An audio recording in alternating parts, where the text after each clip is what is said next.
Well, I'd like to welcome you to this course entitled Equipping Students with 21st Century Technology Skills for College and Career Readiness.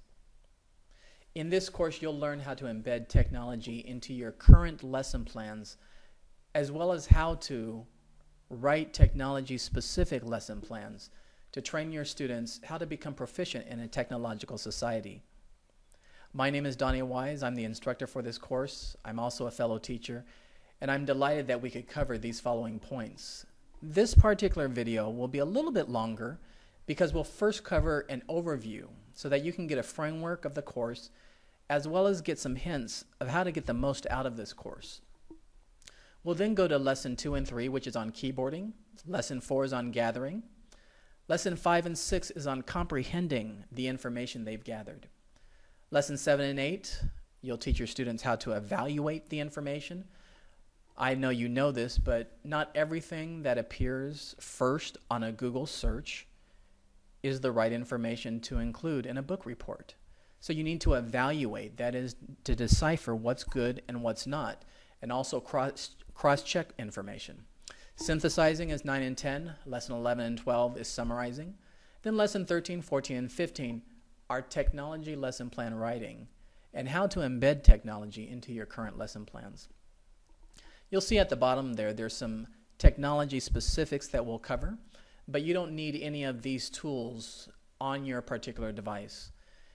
Just as a side note, this particular class can be taken on a Mac, a PC, a laptop, a desktop, a mobile device, iPhone, Android, iPad, Surface. All of these devices, as long as you have internet connection, you can take this course and you can submit all of your homework.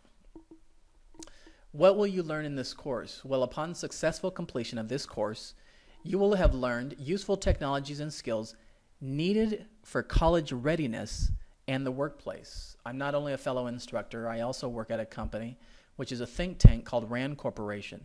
And I've worked for companies like Boeing, IBM, I've worked for Monster.com, and I've seen technology utilization in the industry. And so I'll be giving you a perspective of how to embed technology into your current curriculum so that you actually prepare your students for practical proficiency for college and the workplace.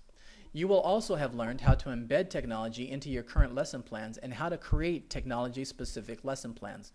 I'm just absolutely delighted by this particular course, and I want to make this statement. I know a lot of you know this, but I'm going to make the statement anyway. Being able to text does not mean a student has acquired the skills needed for the workplace. I have a 7th grader and I have a 9th grader. They can text probably much faster than I can. Now, I'm not downgrading texting. Texting is outstanding for giving snippets of information from you to a colleague, from you to a friend, from you to a relative as fast as possible. And you have websites, big websites like Twitter, Instagram, Facebook. All of these have basically little text boxes where you can communicate information very fast. It's powerful, and I love it. But just because you can text, and a lot of the students in your course, in your class, know how to do this, does not mean they're ready for college or the workplace. And why do I make this very simple and obvious point? It's because nothing can replace the teacher in the classroom when it comes to helping students prepare for life in a technological society. They need a methodological approach to actually learn how to use technology. And so that's where you come in. We as teachers are producing critical thinkers. And to produce a critical thinker takes a curriculum with technology. Now, if we go ahead and look at this particular graphical representation, this will actually give you something that's very helpful to understand this entire course. The point of this graphic is that each lesson builds upon the next lesson. So we start with keyboarding, that's lesson 2 and 3. Then we go step by step to gathering, to comprehending, evaluating, synthesizing, summarizing, and lesson plan writing. And so if you get nothing else out of this first overview but this graphical representation, this will help you immensely when you step into your classroom and you're thinking, how do I introduce technology into the context of what I already do? I'm a ninth grade English teacher. I don't have time to teach people keyboarding. Well, encouraging news. You don't need to be a technological expert.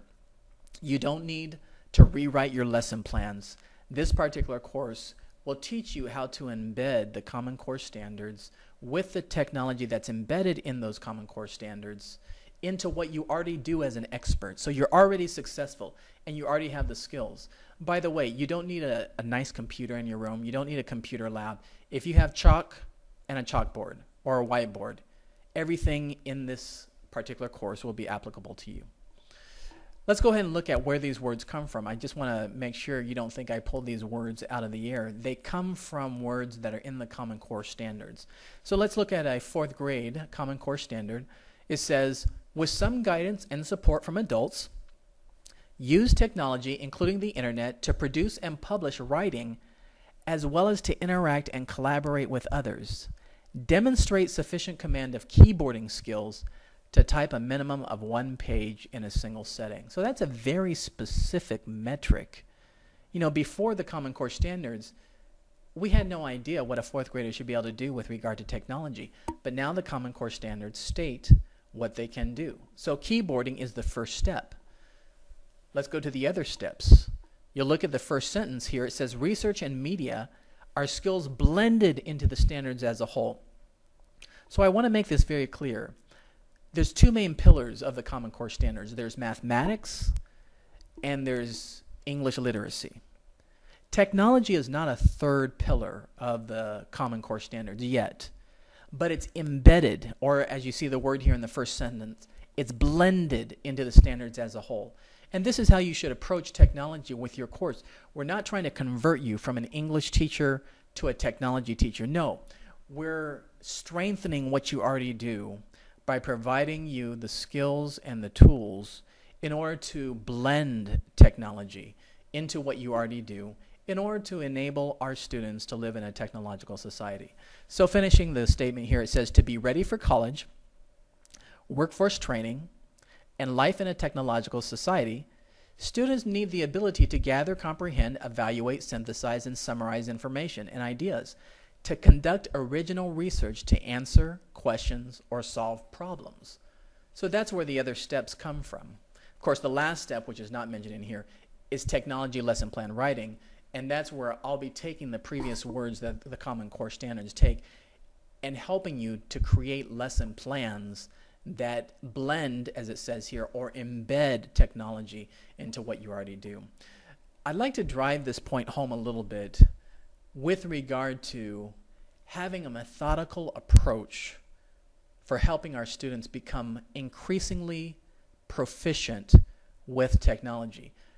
Now, if you'll direct your eye to the far left bottom corner, there's a red circle. And that red circle is, let's just say it's 4th grade.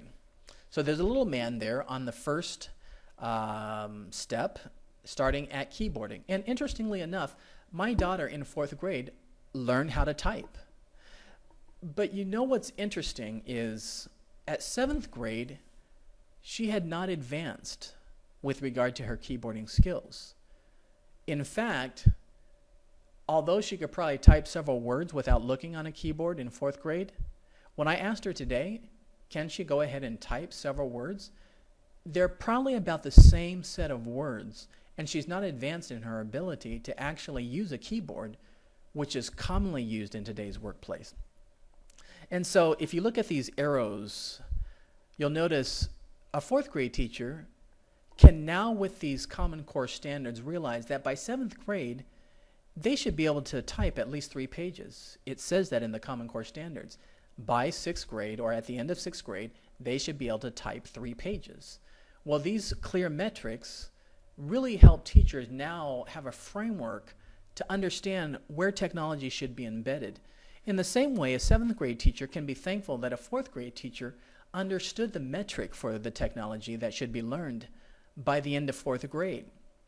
Of course, you know, we all know this. A mathematics 4th grade teacher knows what a student in 7th grade should know with regard to mathematics and teaches toward that way. But we don't have just yet that same kind of roadmap for technology. And so if a seventh grader comes into my course and they don't know how to type, I just kind of shrug my shoulders because I have no expectation that they should have been taught to type. But now things are different. By the end of sixth grade, they should be able to type 3 pages. And so this kind of thought of bringing technology into our instruction is really going to help us all have a common language and build upon one another's work so that by the time they finish their 12th grade year, they enter into college with a strong set of technology skills that have been built upon step by step by different instructors at different grades who are familiar what previous grades will have taught them in technology. So how will this affect your instruction? Let's just give a little simple scenario. You're a 7th grade teacher, first day of class. You ask this question: how are your keyboarding, gathering, comprehending, evaluating, synthesizing, and summarizing skills? Well, one student raises their hand and says, they're good. Well, now you can actually ask a very specific question to see how good they are. And you can ask this: can you type a full page in one sitting? Of course, we know by the end of 6th grade, they should have been able to type 3 pages. Well, the student can say, well, I can type a paragraph, but not a full page. Well, as a 7th grade teacher, you can respond, very good. This year, we will build upon what you know and help you type 1 or 2 pages in a single sitting. You will have fun doing this. Of course, over time, students will be able to say, yeah, of course. I learned at the end of 6th grade that I can type 3 full pages in a single setting. That will start to be the common language of 6th graders by the end of their 6th grade year. They'll have this thought: I can now type 3 pages in a single sitting. And 7th grade teachers will have this common language. You've learned how to type, right? 3 full pages. And the whole class will say, yes, we've learned how to type.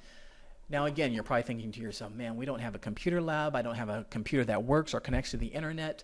iPads are coming into the school system, or Surface is coming into the school system. I'm not quite sure how to help my students. Well, relax.